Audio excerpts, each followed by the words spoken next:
All right, so we are with Clara Rice of GRA, also a TEA Vice President, and Adam Bezark of the Bezark Company, also a TEA member, and a member of the THEA Award nominating committee. So we are here for the TEA Summit and THEA Awards. Can you tell us the importance of this event? That wasn't what you were going to ask us, but we will. What's amazing about the THEA Awards is how it has grown from this little sort of annual gathering of, gee, ain't it fun to dress up in tuxes and see each other looking nice once a year.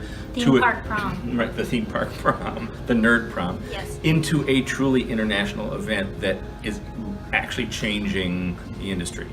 And it's reflecting the international nature of the organization. Yeah. We are reaching out into new markets, deep into Asia, especially China, but growing more and more in other parts of Asia and throughout Europe, and starting to dabble a little bit in South America, and of course all over the US. So we're really starting to see the projects in particular.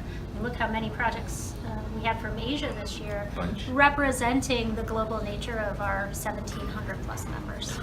And as TEA members, how does the association benefit you and your businesses? Oh, it connects us to opportunities all around the world. That's the whole point of the TEA.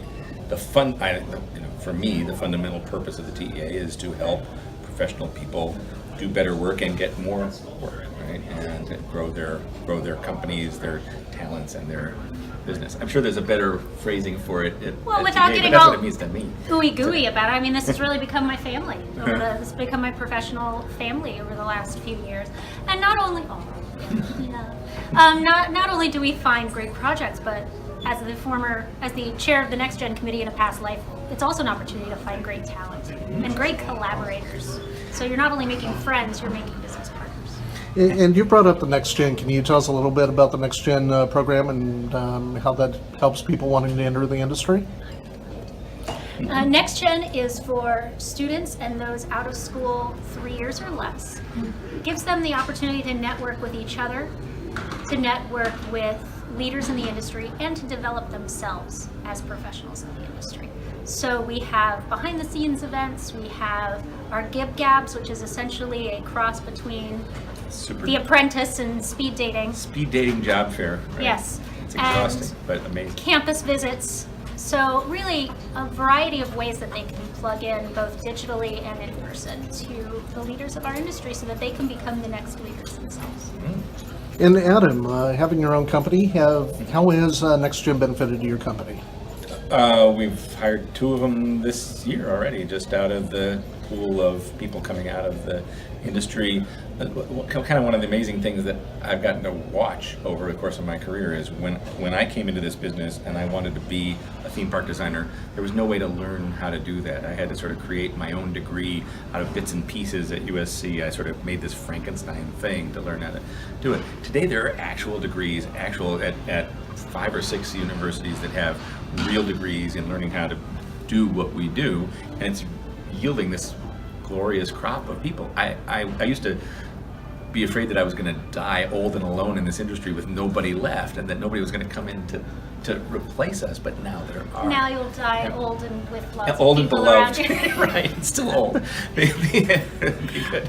I think one of the great things that has happened with Next Gen is when I first became Next Gen committee chair approximately 150 years ago,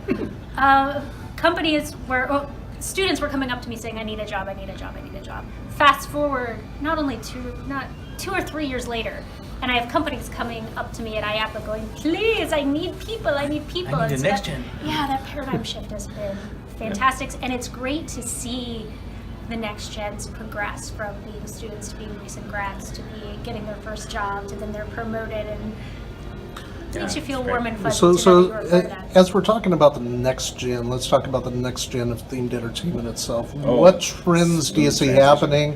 What's exciting you in the industry? Oh, golly. Personalization, for sure. You've seen it. Linda Chu talked about National Comedy Center. JRA did that, so I'm not at all biased. But personalization and really making you feel like, as the guest, you are part of a greater narrative. You're seeing it with the Westworld, you're seeing it with the Game of Thrones experiences, with Evermore.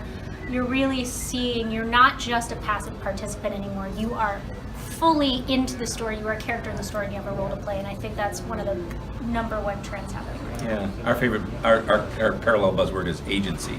That you're not just deeply immersed in it. You're actually part of it. And you can affect the world around you. You don't just have it happen to you. You can happen to it, and suddenly it's more like you're living in a big video game rather than just reading a really pretty book. The technology is all fun, but if you don't have a compelling story or a reason to return behind it, then it's just hardware. Yeah, it still comes back to making cool. We talk about cool stories, but we mean lovely experiences that make you feel something emotional and make you feel like you really went somewhere amazing. Storytelling's kind of become ubiquitous, right? But it used to be stories that you watch, and now it's stories that are you live. Play, that you experience. Yeah. It's like you own a company or something. It's like it's Well, Clara Rice and Adam Bezark, thank you so much, and we Pleasure. look forward to seeing you at Theme Park Prom on later on this When week. you see my boat.